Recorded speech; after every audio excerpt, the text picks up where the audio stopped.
I listen to a lot of podcasts. I listen to a lot of YouTube channels. I listen to a lot of podcasts that are usually either or Israel, the war, and the effect on the diaspora, or sports cards. Guess which one leaves me in a better mood at the end of my walk in the morning? You know it's got to be sports cards. I listen to a lot of sports card podcasts, and they seem to be primarily in two genres.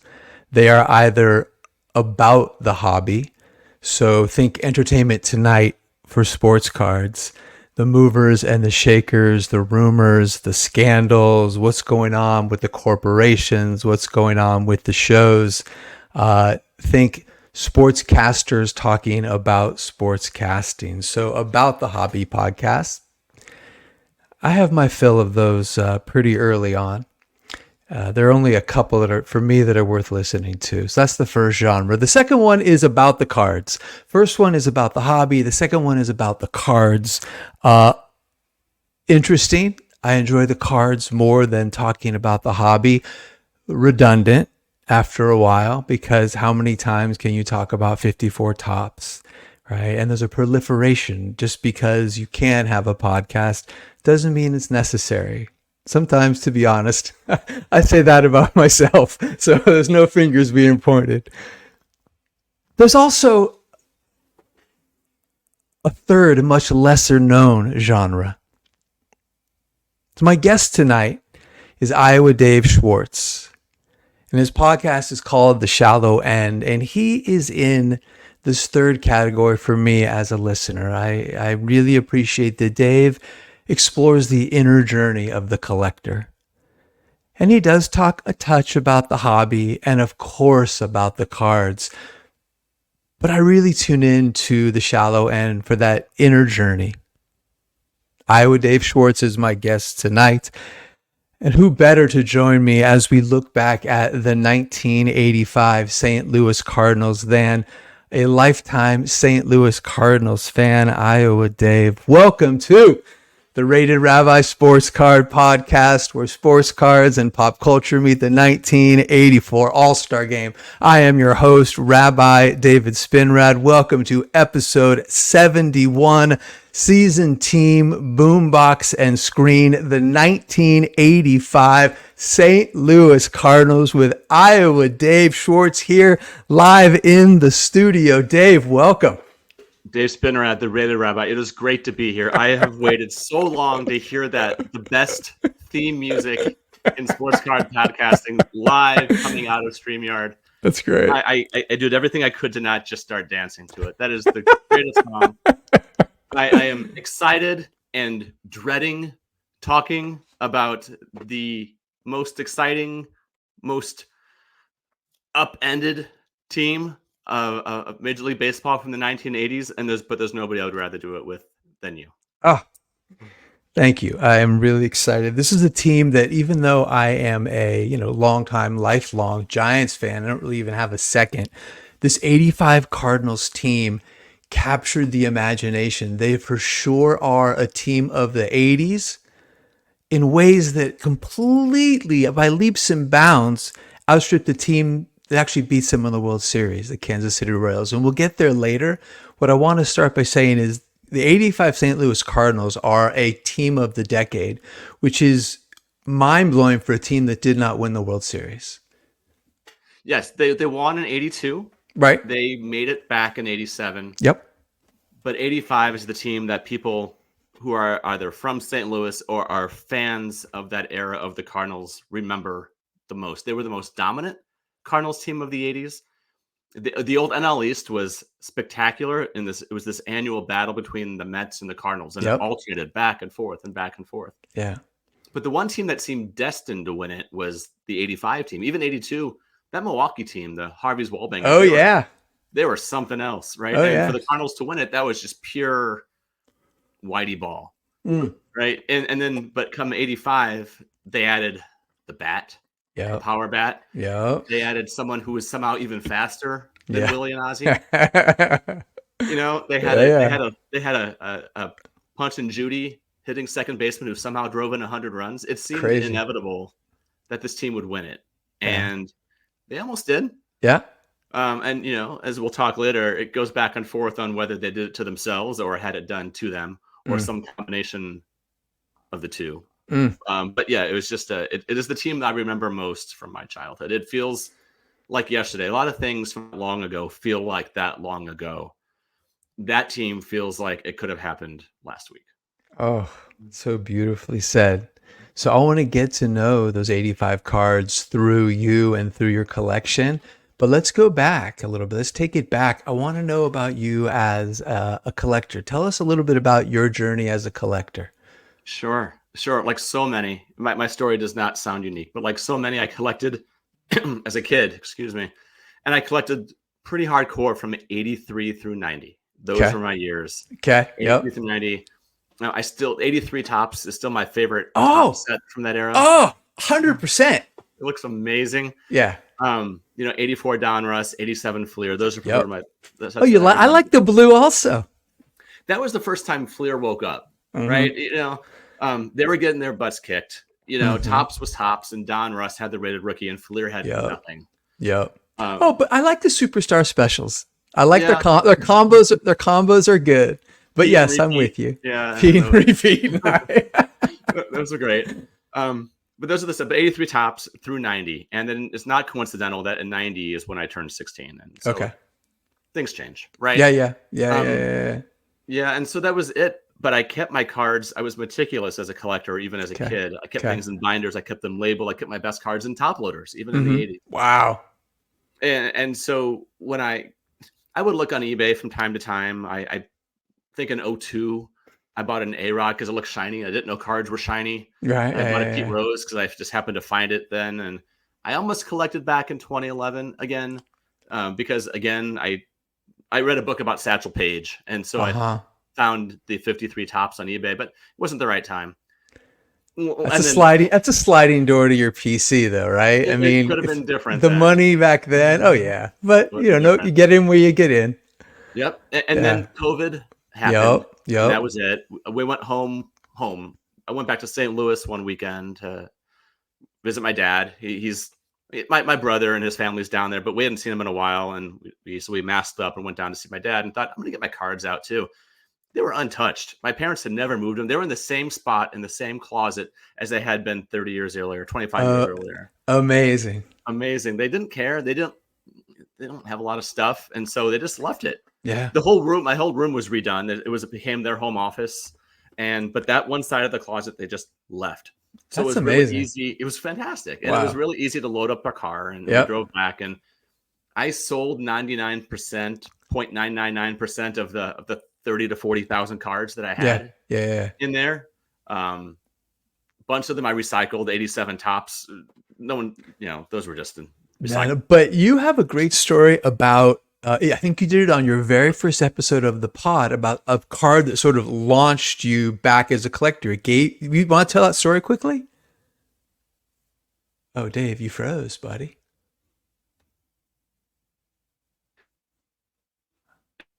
Dave, you there?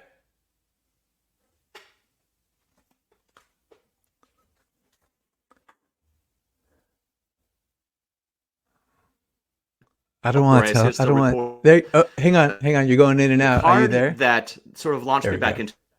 I graded about. One that I held on to was 1991. Hey, I can see you. Can you hear me? Okay. You can see me. Yeah. So I lost you a couple of minutes. I hope we didn't lose everybody, but you're back. Tell us the story about the card. Yeah, the card was the 1991 Upper Deck Michael Jordan in the White Sox uniform. And I graded about 12 to 15 of my old cards. Okay. Sold them all off except for that one. That one came back at 10. Okay. And this was 2020, right around then, when prices were flying. More and money I didn't know than that sense. Jordan was that big. Yeah, right? yeah. So all of a sudden, I have this PSA 10 Jordan card, And I listed on eBay, like I listed everything else, and Yeah. we just put the money into groceries and mortgage funds and whatever See, else. that's where you and I diverge. You're a better human being, man. Not anymore. Not anymore. And so that one came back way more than I expected. It came back Sure. at just over $800. That's so good. That's so good. And I said to my wife, "Do you mind if I hang on to this one and just sort of play with the funds?" And sure, why Yeah. not, right? Yeah. And so the first card I bought was an Anthony Edwards Prism-based rookie. I'm like, hey, Anthony Edwards, right? Right. And so for a couple of years, I was just swimming around, right? Yeah, Trying to sure. find my way. And Yeah, paying tuition is what I call it. paying tuition. I love that. Yeah. And ended up essentially making my way back to baseball cards, which is really what I do best. I even collected the 1993 finest refractor set of basketball, the entire set. It's surprisingly affordable. Yeah, it was. It was. Yeah. The ones that are the most expensive are the hardest ones to track down. And some of the commons, it's hard to do that. But I got all those, and then That's cool. ended up selling the whole set off in pieces, and because I just wasn't a basketball collector for the most part. And since then, I've just been slowly narrowing my focus back to baseball and the cards that speak to me the most. Awesome, amazing. So let me ask you, as you're back into it, as a second round, at least a second round, and a different, the same you, but you're a man now. You've lived, you have earned wisdom, right? Now you're back into hobby as a full-grown adult. Very different than you do as a kid. So, like, why do you collect now? I think for a number of reasons.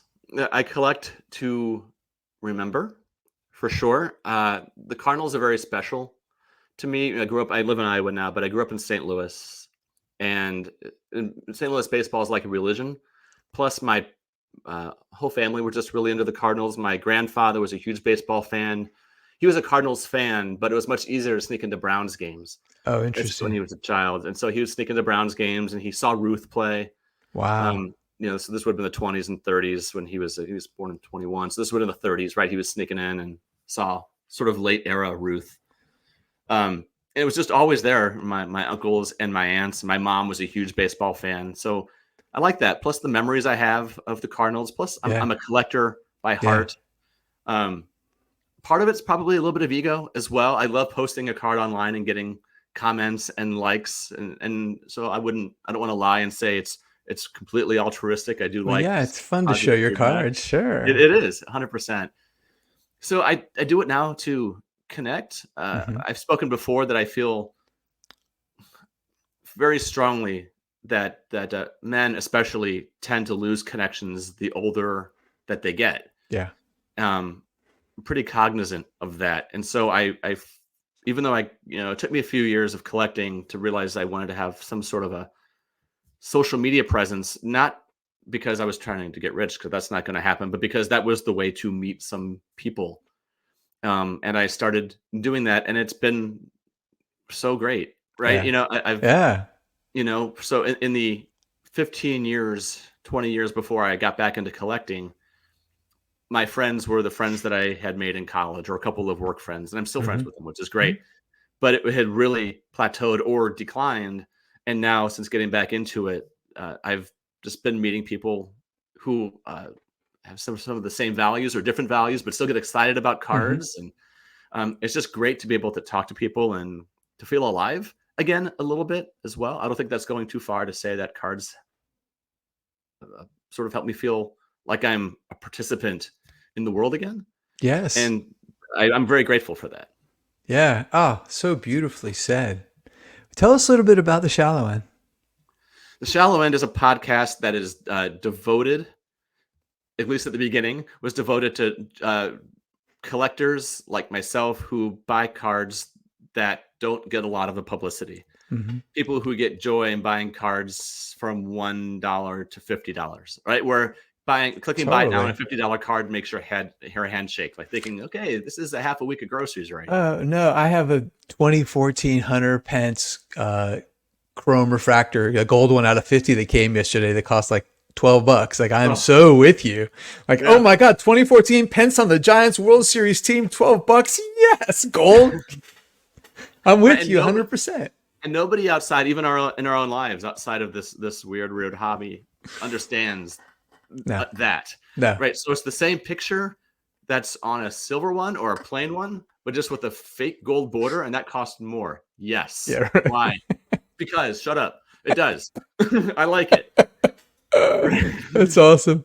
Right. And so that's the shallow end. It started as and still is a lot. In fact, an episode I'm working on now kind of takes the show back to its earliest days of this relationship between sellers and buyers and everything else. I'm excited to Nice. share that.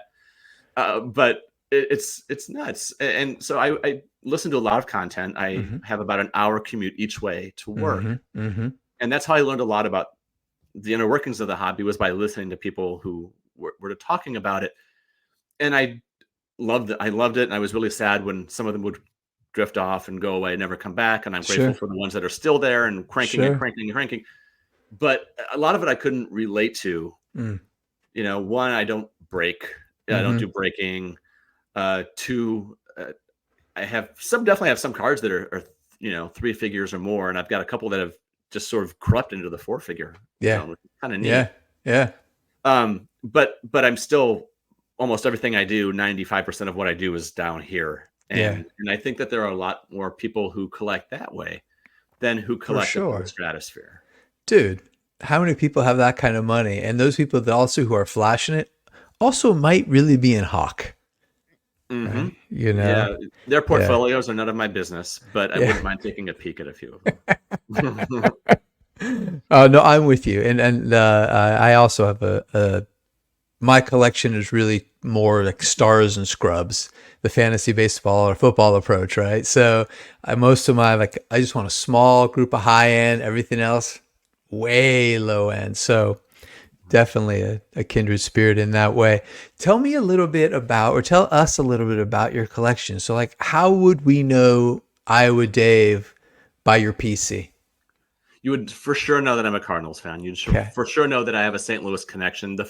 A few of the cards that I have that are non-baseball, which is not many anymore, also have St. Louis ties, like Marvin Bad News Barnes from the ABA. Oh, 75 right? Tops. 75 tops. I've got it in a PSA 8 for like $25. Yeah. Yeah. Oh, yeah. Right. I'm always sad that they did not make a playing day card of Moses on the Spirits. He played for them, but there's a fake remake card of that. I don't want that. Orlando Pace with the St. Louis Rams, that kind of stuff, right? So you know I'm from St. Louis. You would also know that if you studied my collection over the last 4 years, that I'm searching for something and I don't know what it is yet, because I'm sort of weaving all over the place with it, where I think I'm going to tell one story. Then I realize I don't want to tell a story. I just want to have a cool collection. Then I'm like, no, I want to dedicate this one portion of my life. No, I want to do this. So if you were to track it longitudinally, you would find that he's kind of all over the place. But the one common thread is baseball and the Cardinals. Baseball, Cardinals. I would also say that there is a common thread. I listened to your podcast. I mean, it's listening to you evolve as a collector. Right? I think that's the common thread.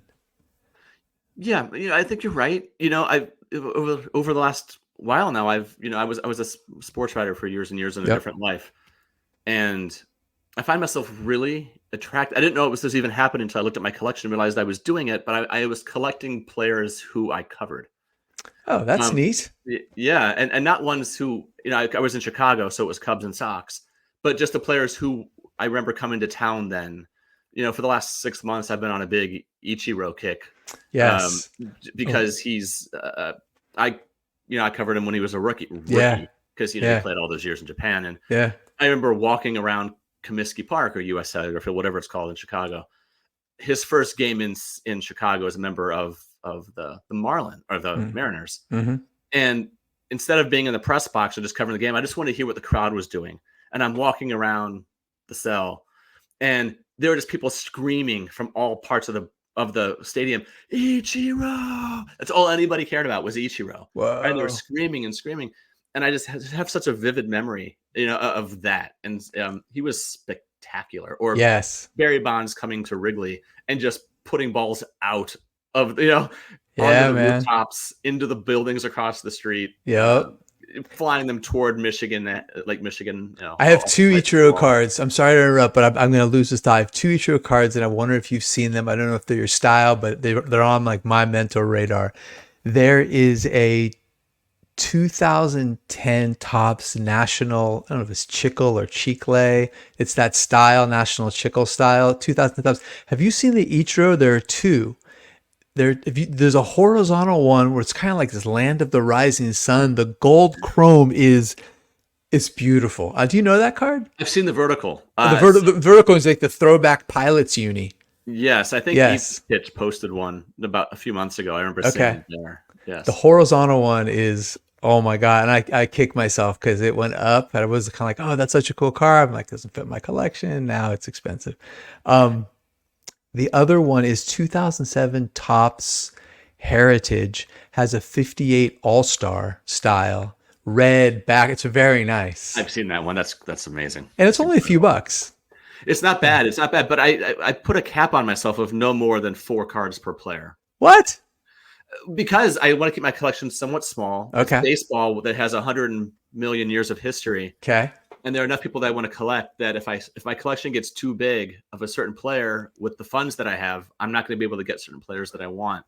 Okay. So I keep sort of an evolving spreadsheet that I come to time of the 4 to 6 cards that I want of certain players that I like to collect. Okay. And I know it's supposed to be form follows function, but I have these binder sheets, right? That will fit PSA holders. Oh yeah. And it's 4 per. So I'm doing function follows form. Perfect. Right. Where if I could get 4 in there, I can kind of flip through it. So, I've got How do you give me an example of a player that you're at 4 of and tell us the why those 4? Why those 4 cards? Okay, very good. So Albert Pujols is the one I've got 4 of, and I'm going to show you a couple of those later. Oh, lovely. So I've picked up one of his rookies. I don't want to spoil, but I'll show you what his rookie was. Okay.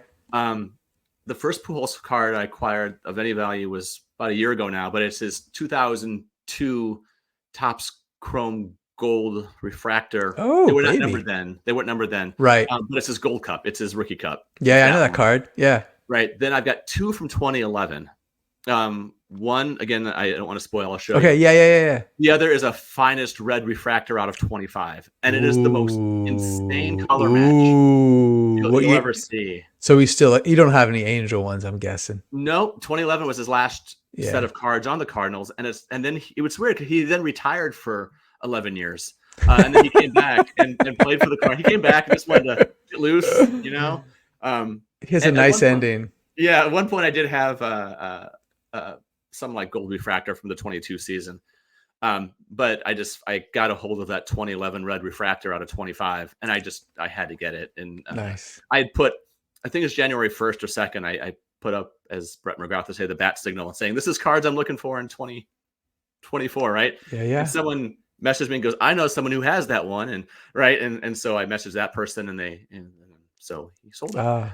And so that's amazing. That's how all the best deals happen. It is. That's still kind of hard I'm still not the most connected, but it's me neither. Great when it does. And so those are the 4. And so I had to make a choice, and I got rid of the 2022 one, even though that was what a fun second half of the season that was in 22 when he it's like the home run derby woke him up. Yeah. Right. And then it was great. He was one of the finalists, I think, or the final 4 in the home run derby. Yeah, of course. And he was great. He had the dad bod, the paunch hanging over. He was exhausted. He's exhausted, but everyone there loved him, and they're all hugging him, and then he just was reinvigorated and had a great second half of the year. And the whole time, my friends and I, who we're all Cardinal fans, were saying, "But please don't make this a sign that you want to come back in 23. This is the way to go out." And he did, and he went out in just the right way. He and Yachty in the same year. That would be a tough card to let go of. The 22, it wasn't because I could probably get it back at some point. But being able to get some of those older ones from his first run, he hit 3 homers in a game in a World Series, right? And those insane numbers he put up. And there's a collector I interviewed named Ray Langford Collection. His name is Derek. I listened. I remember. Yeah, and we talked about how we thought we were too old to be crushed by a player leaving. And then when Pujols left, he did so in a way that was like he didn't seem to care. He's like, well, yeah, okay, bye. It was like that's it. Like he wasn't a jerk by any stretch, but he was just sort of gone. And when he left, it was sort of hurtful, and which is on us, not him. I'm sure if Stan Musial had been offered 6 times as much money from the New York Yankees, he would have gone if he had the chance, right? Yeah. But then he came back, and that season repaired all, and so it's good to have him back again within sort of the Cardinal family. That's so beautifully said. I mean, he's definitely future statue bound, right? Man, that stretch with the Cardinals, there was that run when he was absolutely the best player in baseball. Just for almost a decade, right? And kind of took the mantle from Bonds, I thought. He did. Barry Bonds is the best player of my lifetime, but Pujols is the best Cardinal of my lifetime. Oh, beautiful. I have a question for you that I gave to you in advance. Tell us, what are 3 saved searches you have on eBay right now? Okay. So the first one I'll tell you is a 1998 Don Russ Crusade Brian Jordan red out of 25. So Come on, baby. Well, one sold a couple of years ago. They're out there. They're out there somewhere. I've got the purple and the green Crusade, right? The out of 99 and the out of 150. I really enjoyed collecting Brian Jordan cards of late. He was still a wonderful Cardinal from the 1990s.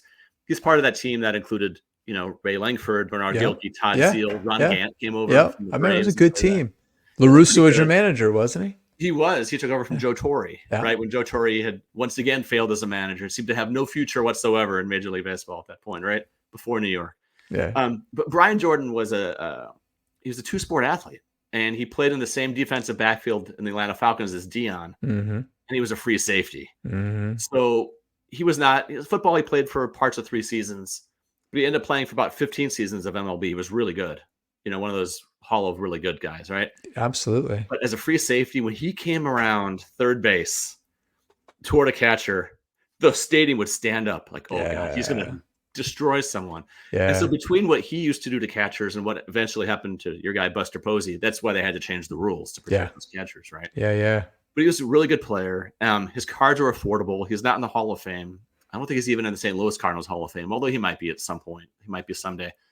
So I really enjoyed collecting cards of his like essential credentials and PMGs, ones that, I can get still for like, I think I got his PMG for like $95, and that was a bit of a splurge, but it was a PMG of Brian Jordan. PMG. Isn't it amazing how if you have a guy you like in some of those cards, you can, some of those sets, you can get some great cards at pretty reasonable prices. Yeah. I picked this one up actually. I have it right here. What is it? It's a 98 Bowman's Best Atomic Refractor. Just out of 100. It's so out of 100. And I love Garrison Hearst. This was like $25 shipped, something like that. That's right. You told the story of how you shamed the person into. He did the right thing though. He did. He did. All right, so that's the first. We got that Brian Jordan. Second thing. Yep.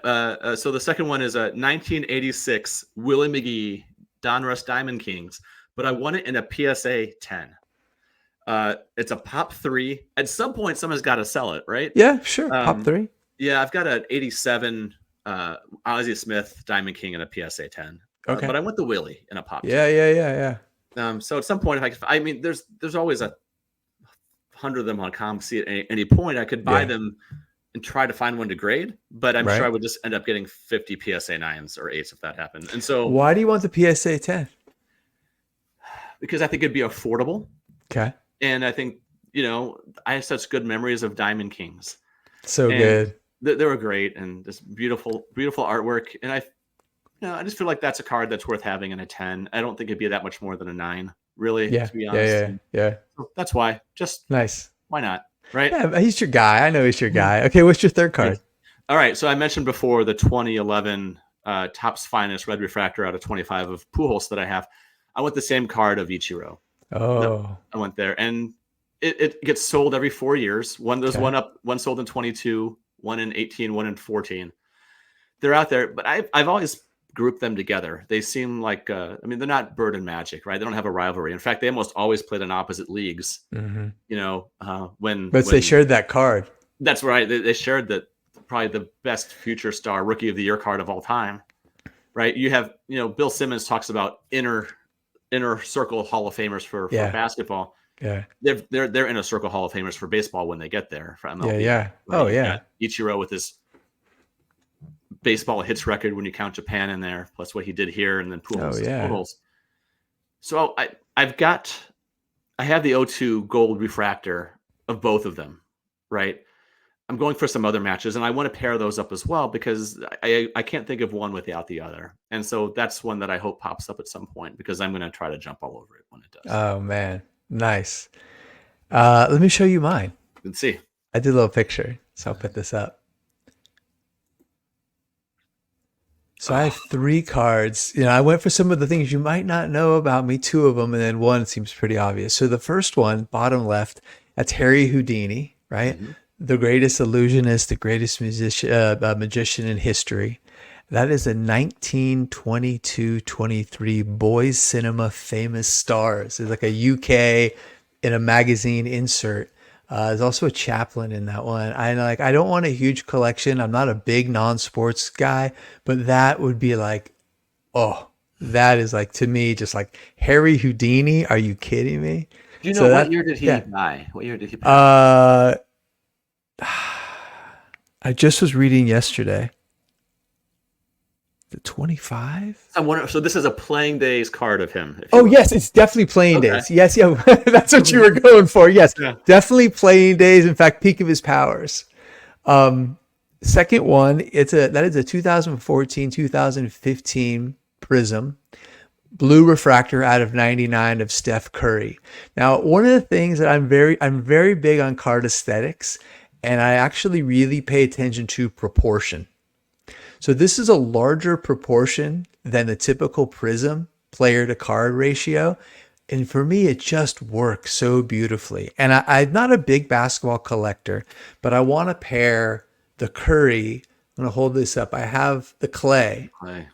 So I want to pair the 2 of those together. And that's going to be it because the international collectors, because people holding basketball cards as stores of value in Asia, because he's one of those players who's like so collectible. His cards are really expensive. And I think I just need one great card of both of them. This is the card from their first NBA title, 2014-2015. So I just love that card. It's the blue glows in hand color match. Oh, dude, it's so sweet. Have you ever seen one in person? Steph? Yeah, there's some kind of shady guy out of China who has sold the same PSA 9 like 5 times. And I've written him, I'm like, why do you keep selling this? Well, people don't pay. I'm like, what the heck's really going on? So there's another one that's like 15% higher than that one keeps selling for. And I'm just being patient. It's out of 99. It'll be around. And then the last one is super short print. That's Topps opening day, right? So not the regular use, but opening day.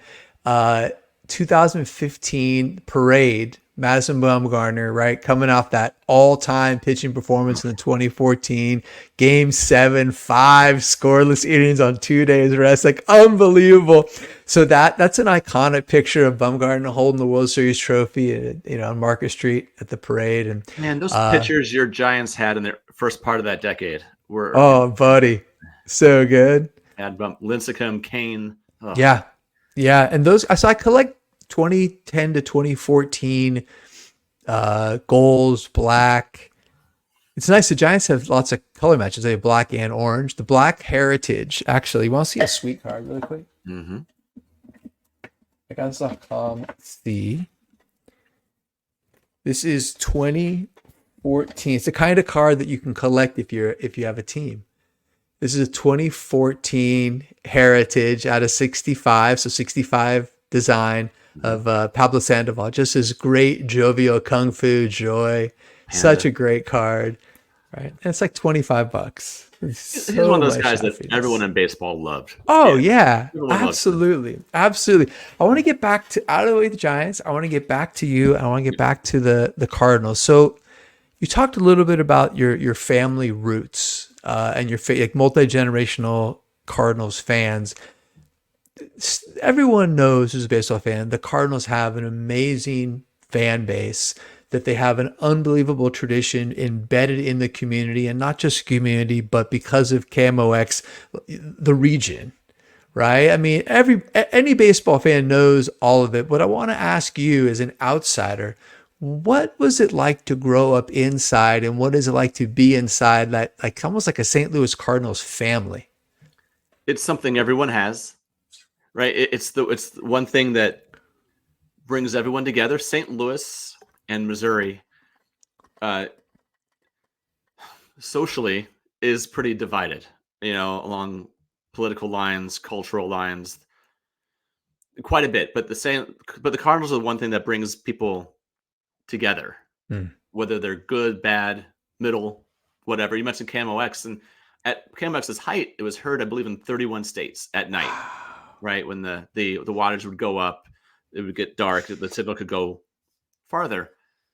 So you go down to Arkansas, into Tennessee, where at the time there was not a whole lot of Southern baseball. The Astros were relatively new, the 60s, right? The Colt 45s, and then the Astros and the Rangers were just the Senators displaced. So the Cardinals were the team. It's interesting in that my dad is from the East Coast, but he came out to St. Louis for college. And then another part of my family is from St. Louis, and I have another part of the family from Southern Missouri. And the one thing that we can talk about at parties or get-togethers is just the Cardinals. When the conversation gets slowed, it's the Cardinals. So much history there. There's they go back to the late 1800s, so that's a big part of it. Obviously, if you want to go back far enough, the Civil War, they were on one side, sort of wink, wink on one side, both, sort of fighting for the wrong side. Well, yeah, it's Missouri Compromise. Missouri Compromise. Dred Scott was in. Dred Scott, that's right. Right. From this top of the St. Louis Arch, you can see the courtwhouse where Dred Scott took place, and you can see Busch Stadium. In one view. You just look out toward the west. Toward the west. So you can see all of that. So that's sort of what's the Cardinals mean to St. Louis. Think about it this way. In the 1960s, around 64, 65, Major League Baseball, 61, 62, Major League Baseball decided they didn't want to have a national game of the week. And if they finally did, it could not be shown within like 1,000 miles of that town because they were worried about losing fans. Okay. Right? Okay. A few years later, Pete Rozelle and NFL goes, "We'll do it." Right. And within 4 years, 65, 66, football had overtaken baseball as the most popular sport on television. Yep. And the rest is history. NFL just ran away with it. Yep. NFL is by far the most popular sport in the United States. St. Louis has lost not one, but two NFL teams. We're just like, whatever. We don't care. Right. We've got the Cardinals. And then when the Cardinals stop playing for the year, they've got the Blues. And they're happy enough. Right. They lost the football Cardinals. They lost the Rams. Yeah. And what other city in America could you lose two of the most popular franchises from the most popular sport in America and not care? Wow. That's how I would describe them. Just to sit with that for a second. Who for you are some of the most iconic Cardinals?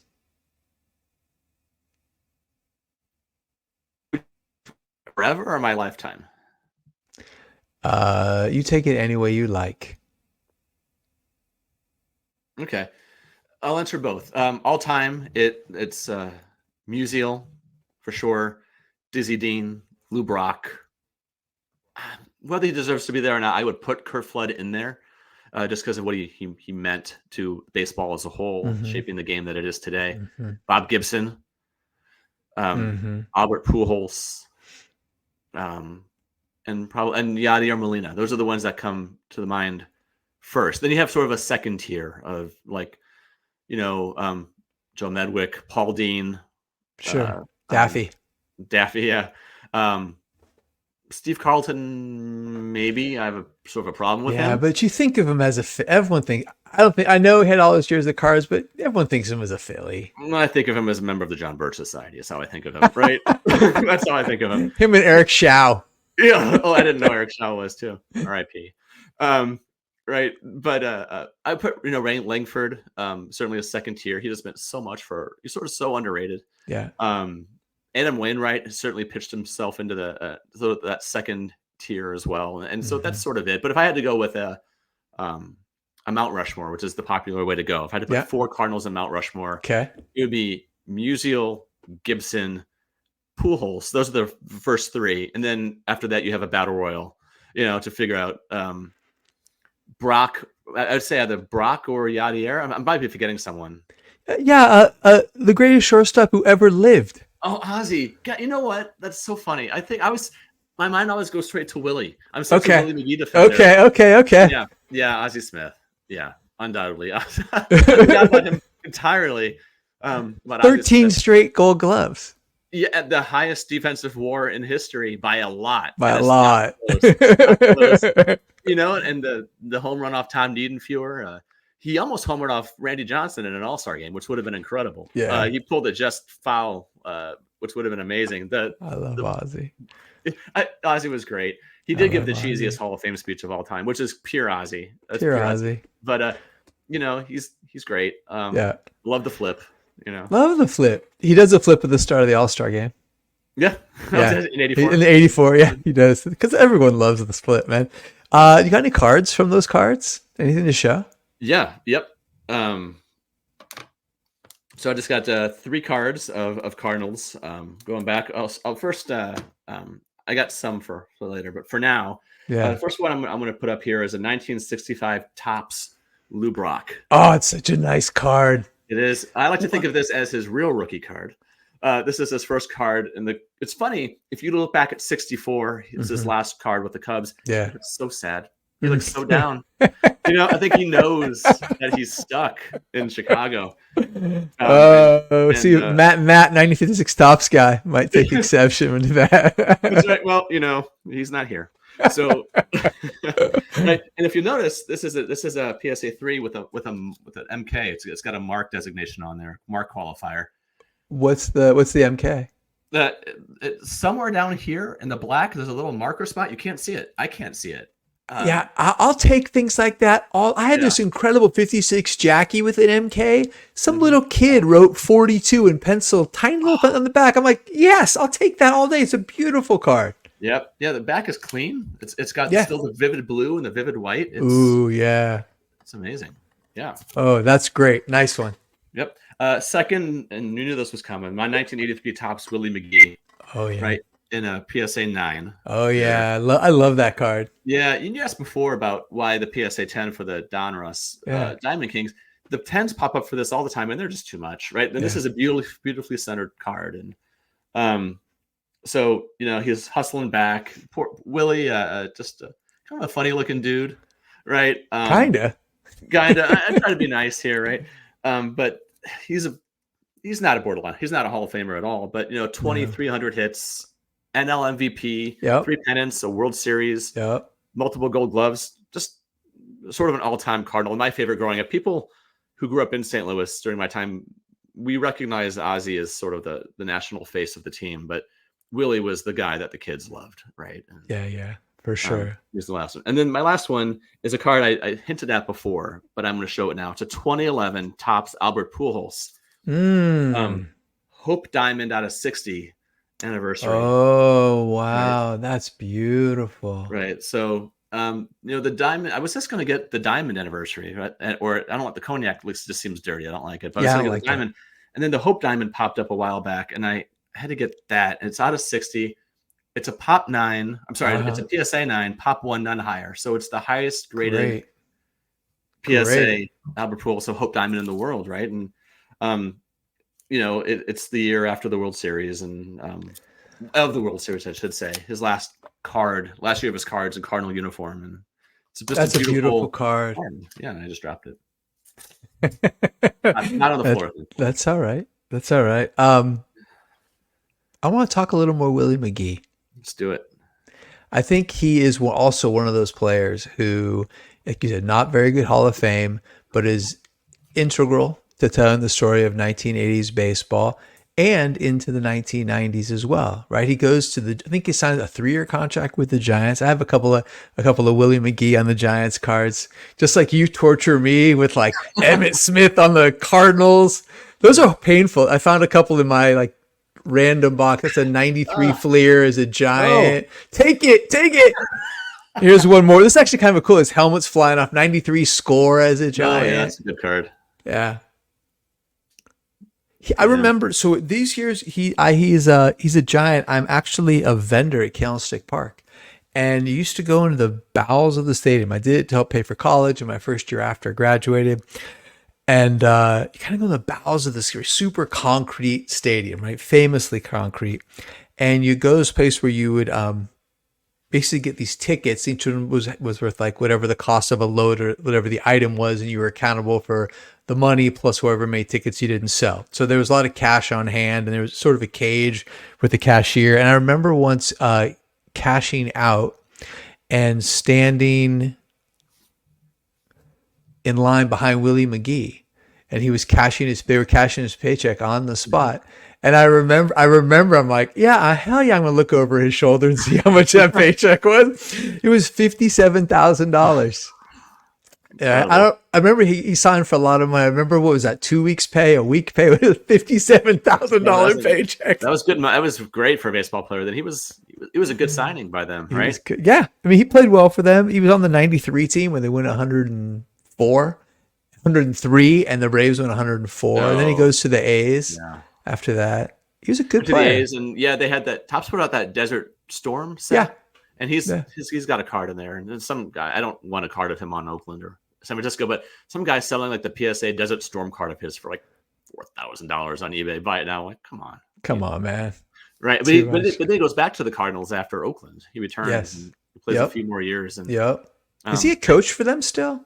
He's just like a spring training coach or a roving. He'll pop in here and there, and crowd goes crazy. And it was kind of cool that he came back in the mid to late-ish 90s before retiring, because he snuck into a couple of sets, which is really nice. That's cool. As the junk wax era, people started to emerge. At least the hobby started to emerge from the junk wax era. Does he have any nice serial numbered or cool parallels? A couple, yeah. There's a 96 Circa Rave out of 150. Okay.